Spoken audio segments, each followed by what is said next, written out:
नमस्कार, मैं हूं प्रशांत द्विवेदी। S7 के संवाद कार्यक्रम में आपका स्वागत है। आज हमारे साथ में उत्तराखंड के पूर्व मुख्यमंत्री हरीश रावत जी सीधे देहरादून से लाइव जुड़ गए। हरीश जी, बहुत बहुत स्वागत है आपका S7 के संवाद कार्यक्रम में। बहुत बहुत धन्यवाद मुझे बुलाने के लिए।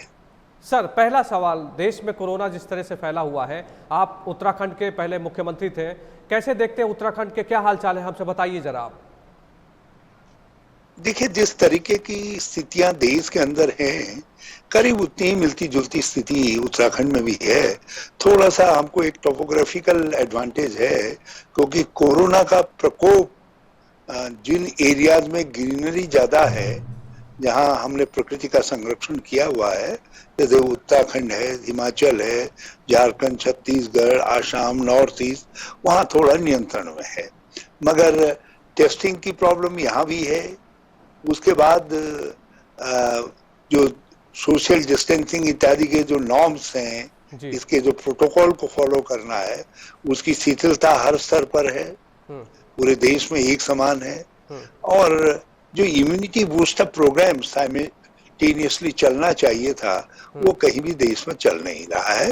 और क्योंकि लोगों के पास जो प्रभावित होने वाला वर्ग है ज्यादा इसका, वो उस वर्ग में के पास पैसा नहीं है, उनके पास मजबूरी है, वो आजीविका के लिए उनको निकलना भी पड़ रहा है, और वो बेहतर खाना इत्यादि कुछ ले भी नहीं पा रहे हैं। तो इसीलिए बल्कि कांग्रेस ने सुझाव दिया था कि आप जो है आम खास को जो है 10,000 रुपया एक बार दीजिए सबको, करीब 75% लोगों को कवर करिए उसमें, और उसके बाद आप 7,500 रुपया दीजिए प्रति माह जो है, ताकि लोग खरीदारी भी कर सके, इकोनॉमी भी बूस्टअप हो सके, और साथ साथ लोगों की इम्यूनिटी भी बूस्टअप हो सके। अब लोगों के पास आजीविका के लाले पड़े हुए हैं, तो इन स्थितियों के अंदर जो कोरोना के खिलाफ लड़ाई है वो हाफ हार्टेड हो जा रही है, और उसका प्रभाव इकोनॉमी पर भी पड़ रहा है।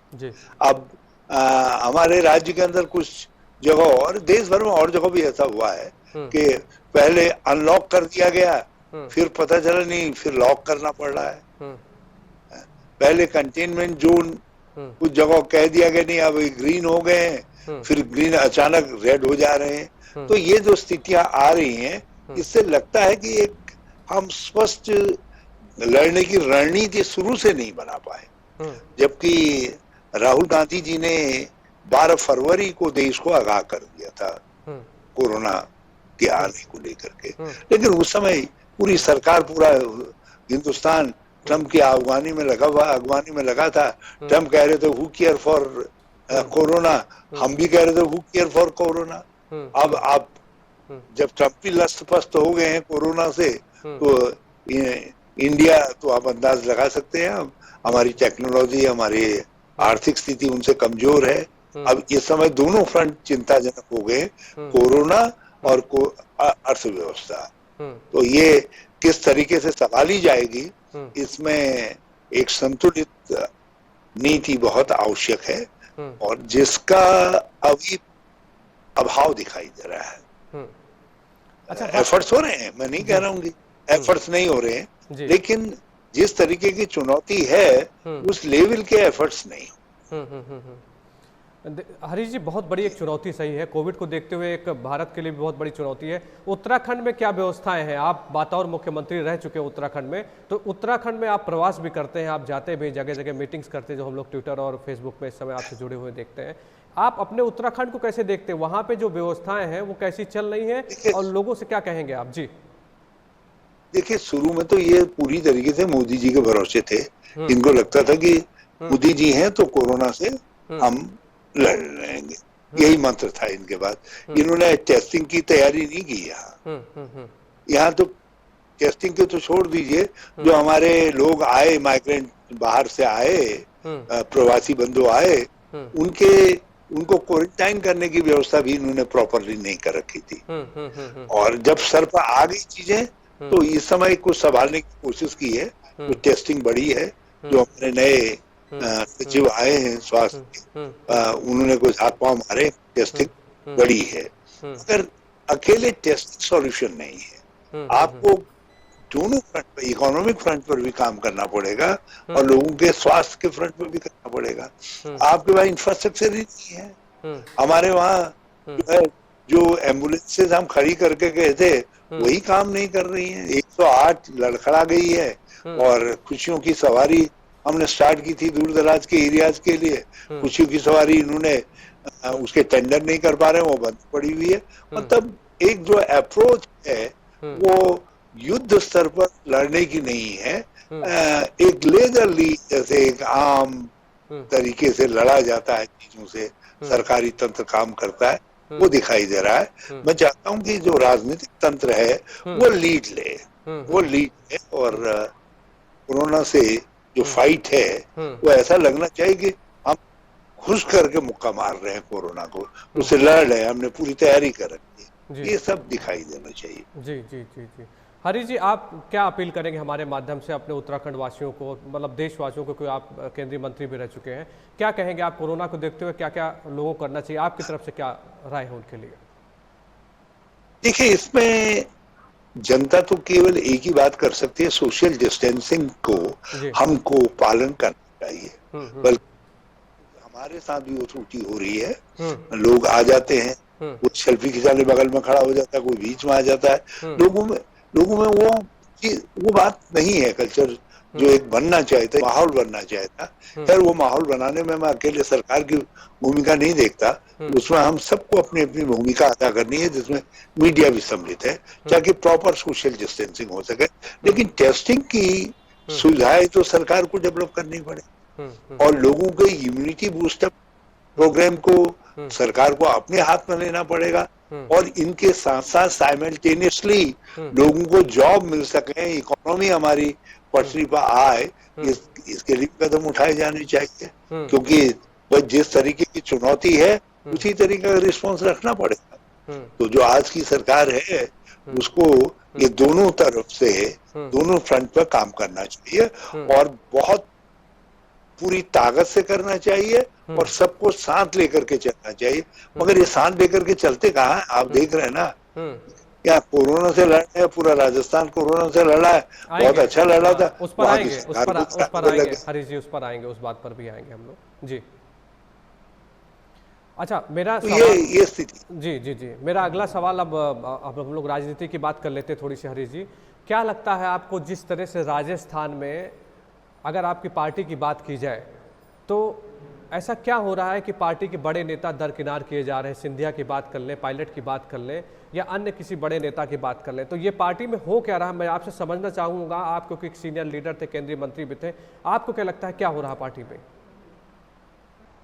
तो तकनीकी समस्याओं की वजह से हमारा हरीश रावत जी से संपर्क कट गया था, हम दोबारा उनसे बातचीत करेंगे। समझना चाहूँगा कि राजस्थान में जिस तरह से राजनीति चल रही है उस बारे में क्या कहना है आपका? अगर मैं एक बात आपसे ये भी समझना चाहता हूँ कि पार्टी के जो सीनियर लीडर्स हैं वो दरकिनार क्यों किए जा रहे हैं? अगर हम सिंधिया की बात करें, पायलट की बात करें, कैसे देखते हैं आप इस पूरे मामले को? क्या लगता है आपको? देखिए, इसमें दो प्रकरण हैं।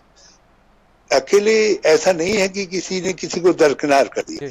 इसमें जो केंद्र की सत्ता है, जिस तरीके से केंद्रीय मंत्री का नाम आ रहा है, तो इसका मतलब एक योजनाबद्ध तरीके से राजस्थान की सरकार को गिराने के प्रयास किए जा रहे थे। पहले ये प्रयास राज्यसभा के चुनाव के वक्त में किया गया, लेकिन हम समय पर सजग थे, तो वो उस समय उनको कामयाबी नहीं मिली। पहले ये कहा जा रहा था कि एक सीट राजस्थान से भी, जैसे गुजरात में कम करवा रहे और मध्य प्रदेश में करवा दी है, राजस्थान में भी करवाएंगे। तो ये हवा में थी। देखो, हवा में कोई बात बिना आँच के कहीं धुआं नहीं दिखाई देता है। मगर उस समय किसी तरीके से हम बचा ले गए, तो उन्होंने अपना हमला जारी रखा। जो प्रयास उस समय थे वो सरकार गिराने में परिवर्तित हो गए, सरकार गिराने के प्रयास हुए। और ये सवाल, इस आड़ में अपनी जिम्मेदारी से केंद्र सरकार नहीं बच सकती है, या भाजपा नहीं बच सकती है कि कांग्रेस के अंदर झगड़ा है। अरे झगड़ा किस पार्टी में नहीं है? किस घर में झगड़ा नहीं है साहब? तो क्या घर तोड़ दिया जाता है दूसरे का? आप कांग्रेस पार्टी को या दूसरी पार्टी को तोड़ देंगे? बिल्कुल, क्योंकि उनमें कोई मतभेद है। ठीक है, हम अपने मतभेदों को खुद सुलझाएंगे, हम करेंगे। लेकिन मतभेद राजनीतिक दलों में पहले भी होते रहे, लेकिन पहले सत्ता कभी नग्न रूप से पैसे का उपयोग करके और शक्ति बल का उपयोग करके विरोधी सरकार को नहीं गिराती थी। आज उन्होंने फैशन बना लिया है। इन्होंने जरा देखिए, आप अरुणाचल से स्टार्ट किया था, उससे पहले असम में स्टार्ट किया था, फिर अरुणाचल पहुंचे थे, फिर उत्तराखंड आए थे। उत्तराखंड में जरा सा मुंह की खानी पड़ी, सरकार हम बचा ले गए। तो इन्होंने जब फिर नया फेज शुरू हुआ, कर्नाटक से शुरू हुआ, कर्नाटक में किया, मध्य प्रदेश में किया। बल्कि मध्य प्रदेश में तो कोरोना से लॉकडाउन की घोषणा के लिए रुके रहे। लॉकडाउन जो है मध्य प्रदेश की सरकार गिराने के साथ जोड़ दिया, जबकि मध्य प्रदेश की सरकार कह रही है कि हम कोरोना से लड़ना चाह रहे, भाई हमको डिस्टर्ब मत करो। लेकिन इन्होंने जो है डिस्टर्ब किया गवर्नमेंट को, गिराया वहां की गवर्नमेंट को। अब वही खेल राजस्थान में लेकर के गए हैं, और कितनी नग्नता से करते हैं। गुजरात में कितने नग्न तरीके से दल बदल करवाया जा रहा है, वैसे ही यहाँ दल बदल करवाया जा रहा है। बल्कि कुछ जो कॉन्स्टिट्यूशनल वॉचडॉग थे, वो भी पता नहीं क्या क्यों इनसे डर गए हैं, वो भी अपनी जिम्मेदारी नहीं कर रहे हैं। इलेक्शन कमीशन, दूसरे संगठन जो है, तो ये सब मिलाकर के एक चिंताजनक स्थिति है। और असम, जो आपने राजस्थान में सवाल किया कि हम अपने व्यक्तियों की महत्वाकांक्षाएं होती हैं, उनका मैनेजमेंट किया जाना चाहिए, लेकिन हम करें।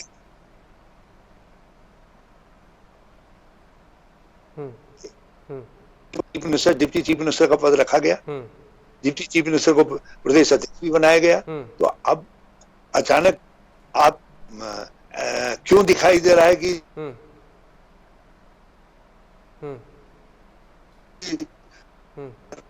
ये हैं जो सबके साथ उत्तरित होंगे। और हम आज भी चाहते हैं कि जो लोग हमारी पार्टी में हैं, वो जिनको भाजपा संपर्क पर समझें, उनका खेल न केवल कांग्रेस को कमजोर करना है, बल्कि लोकतंत्र को भी समाप्त करना है। तो इसलिए जो लोग आज भाजपा के फंदे में फंस रहे हैं, वो लोकतंत्र को कमजोर करने का अपराध अपने सर पे ले रहे हैं। सर, मैं एक बात समझना चाहता हूँ आपसे, और बहुत लोग इस बात को समझना चाहते हैं, पार्टी को चला कौन रहा, हाईकमान कौन है? सर देखिए, अगर देखा जाए तो सिंधिया राहुल गांधी के बहुत अच्छे दोस्त हैं, सचिन पायलट भी उनकी टीम में थे। तो ये मतलब ये ऐसे पार्टी के बड़े नेता, ये सर हो क्या रहा, कुछ मतलब समझ में नहीं आ रहा सर, जनता को भी नहीं समझ में आ रही बात ये जो है, हमारे कुछ लोगों की मानसिकता को समझना पड़ेगा। क्यों? मैं कहता हूं स्थानीय कारण होते हैं, स्थानीय कारण सब जगह है, हमारे में भी है, भाजपा में भी। लेकिन उन स्थानीय कारणों को हवा देने का काम, और उनके जरिए एक इस समय भाजपा में गवर्नमेंट, अर्थव्यवस्था, कोई चीजों पर ध्यान नहीं है। उनका ध्यान केवल एक चीज में है, अपने विपक्ष की जो लाइन है उसको कैसे मिटाया जाए, कैसे मिटाया जाए। तो ये जो स्थिति, एकमात्र रणनीति पर काम हो रहा है कि विपक्षी दलों को समाप्त करो, ये सब उसके अलग अलग फेज है। इस फेज में कहीं ज्योतिरादित्य सिंधिया फंस जा रहे हैं, तो कहीं सचिन फंस रहे हैं। देखिए, ये लोग अपने स्वभाव से, कांग्रेस जैसी लोकतांत्रिक पार्टी कौन होगी जहां आप बराबरी के तरीके से बात कर सकते हैं, आप नेतृत्व को कह सकते हैं कि हमारी दोस्ती है। जब दोस्ती है तो फिर भैया दोस्त को छोड़ करके क्यों जा रहे हो? लड़ाई के समय में जब युद्ध का मौका है, युद्ध के मौके पर आप शत्रु पक्ष को जिससे लाभ हो सकता है, तो वो काम क्यों होने दे रहे हैं? अब मैं थोड़ी देर के लिए मैं मान लेता हूँ कि औ के साथ कहीं पर कोई ज्यादती हुई, तो न्याय तो पार्टी के अंदर ही खोजना पड़ेगा ना। 2002 में मैं पीसीसी अध्यक्ष था, सारे एमएलए हमारे पक्ष में थे, लेकिन और 5 साल तक लगातार हमारे साथ बहुमत रहा। हमने पार्टी के अंदर अपनी बातें उठाई, कही, और कभी राज्य के हित में भी कही, कभी अपने ही हित में भी कही होंगी। लेकिन इसका अर्थ ये नहीं कि हम पार्टी छोड़ करके हमने पार्टी से बाहर न्याय ढूंढा। हमने पार्टी के अंदर न्याय ढूंढा और अनुभव तो कुछ वर्ष लगे, लेकिन हमको भी अवसर मिला। तो हम पार्टी के अंदर इंतजार करेंगे तो किसी की देरी पहले बारी आ जाएगी, किसी की बाद में बारी आ जाएगी। यही लोकतंत्र के अंदर होता है। जब 10-5 संभावना युक्त लोग एक साथ जुड़ते हैं तभी तो आप राज्य के अंदर मजबूत होते हैं, तभी तो आप सत्ता हासिल करते हैं। अब वो सभी लोग एक साथ तो चीफ मिनिस्टर नहीं हो सकते और कभी कभी तो मिनिस्टर नहीं हो सकते। मैं उत्तराखंड में जानता हूँ जिन लोगों को 2002 में मैंने प्रॉमिस किया कि तुम इस समय पार्टी को लड़ाओ, क्योंकि हमारे पास लड़ाने वाली मशीनरी नहीं है, चुनाव जीतेंगे तो इसके बाद तुमको तुम्हारा स्थान दिलवा पाएंगे, नहीं दिलवा पाए स्थान। लेकिन वो लोग आज भी कांग्रेस का झंडा थाम करके चल रहे हैं। तो आखिर पार्टियां तो ऐसे ही से बनती है ना, पार्टियां त्याग से बनती है। और यदि आप कुछ सहन करेंगे तो नतीजे उसके बेहतर होंगे। मुझे लगता है कि कहीं कहीं पर हमारे कुछ दोस्त वो सहन शक्ति नहीं रख पा रहे। हाँ, मैं उनको पार्टी के लिए बहुत उपयोगी मानता हूँ, लेकिन और मुझे तकलीफ भी है कि यदि ऐसे लोग पार्टी से आगे निकलते हैं तो तकलीफ भी है। सर मैं जानना चाहूंगा तकलीफ का अर्थ ये नहीं है कि गलत चीज को इंडोर्स किया जाए। तो गलती यह है कि पार्टी के अंदर आपको सहनशील होना ही पड़ेगा। सर मैं ये जानना चाहता हूं कि पार्टी नेतृत्व तो कौन चला रहा है, मतलब आपके हिसाब से लीडर कौन है कांग्रेस पार्टी में? लीडर कौन है सर? सोनिया जी है, ये सब हमारी इंटरिम प्रेसिडेंट है, हमारी वर्किंग कमेटी है, कोर ग्रुप बना हुआ है, सब लोग हैं, सामूहिक नेतृत्व है। कोर ग्रुप के बाद आप अभी जा सकते हैं, किसी मेंबर के पास जा सकते हैं, वर्किंग कमेटी के मेंबर के पास जा सकते हैं।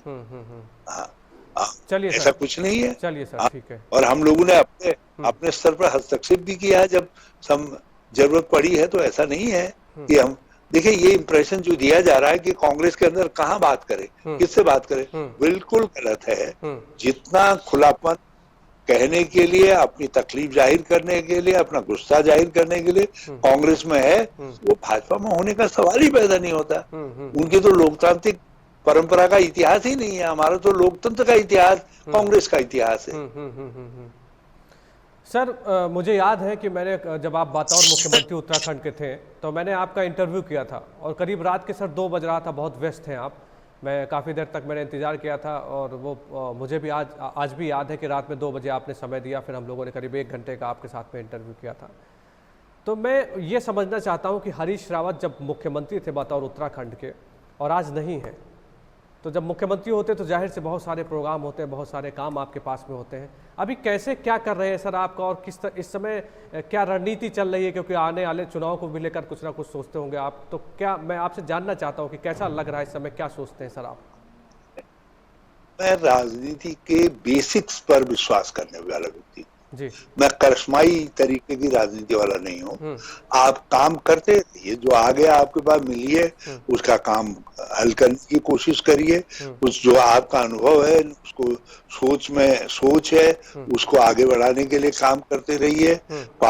पार्टी के साथ कोई आता है, संपर्क करके उसको जोड़ने की कोशिश करिए।